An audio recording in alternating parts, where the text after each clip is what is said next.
అస్సలాము అలైకుం వరహమతుల్లాహి వబరకాతుహు. Hi viewers, ఇక్కడ చూడండి ఆంపన్న రెసిపీ అయితే చేస్తున్నాను. ఇది as it is mango Frooti taste అయితే ఉంటుంది.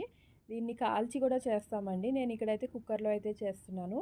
ఇలాగ ఒక 2 విజిల్స్ వచ్చేదాకా పచ్చి మామిడికాయ అండి, మనం పచ్చడి అది చేసుకుంటాం కదా, ఇప్పుడు సీజన్లో వస్తుంది. ఆ మామిడికాయనైతే కుక్కర్లో పెట్టి ఒక 2 విజిల్స్ వచ్చేదాకా అయితే పెట్టండి. ఇలా మంచిగా సాఫ్ట్గా అయిపోయినాక దాన్ని పీల్ ఆఫ్ చేసి ఈ పల్ప్ అనేది సపరేట్గా తీసుకోండి. మీరు మిక్సీ జార్ లేదా జ్యూసర్లో ఆ పల్ప్ అనేది సపరేట్ చేసుకున్నాక అది మొత్తం పల్ప్ అందులో యాడ్ చేసి పించ్ ఆఫ్ సాల్ట్ అండి, చిటికెడు సాల్ట్, అది టేస్ట్ని బ్యాలెన్స్ చేయడం కోసం. అందులో షుగర్ కూడా యాడ్ చేయాలి. మనం స్వీట్నెస్ ఎంత తీసుకుంటాం అనేది చూసి మనం షుగర్ అనేది యాడ్ చేసుకోండి. యాడ్ చేసుకొని మంచిగా ఒకసారి మిక్సప్ చేస్తే అది లంప్స్ అనేవి లేకుండా మంచిగా ఫైన్గా పేస్ట్లా అయితే అవుతుంది. మనం మార్కెట్ నుంచి తెచ్చుకుంటాం కదా స్క్వాష్, అలా మంచిగా ఇలా చూపిస్తున్న విధంగా అయితే అవుతుంది.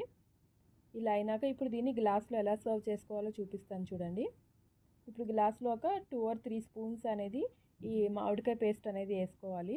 ఆ తర్వాత చిల్డ్ వాటర్ యాడ్ చేయండి. యాడ్ చేసి పైనుంచి ఐస్ క్యూబ్స్ అండ్ గార్నిష్ కోసం కొంచెం పుదీనా యాడ్ చేయండి. ఎంతో టేస్టీ అయిన ఆంపన్న అయితే రెడీ అయింది. దీన్ని ఆఫ్షలో కూడా అంటాము.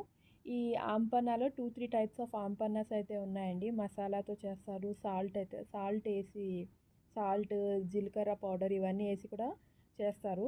అవి కూడా ఉన్నాయండి, అవి కూడా నేను అప్లోడ్ చేస్తాను. బట్ ఇది అయితే ద బెస్ట్ ఆంపన్న అండి. సో మీరు ఒకసారి ట్రై చేసి మీ పిల్లలకి పెట్టి ఎలా వచ్చిందనేది చెప్పండి. ఈ మామిడికాయలు అనేవి కొంచెం అటు ఇటుగా పండినవి ఉంటాయి కదా, దాంతో అయితే ఇంకా కలర్ మంచిగా వస్తుంది. సో మీరు ఒకసారి ట్రై చేసి ఎలా వచ్చిందనేది కామెంట్ సెక్షన్లో చెప్పండి. అల్లా హాఫీజ్.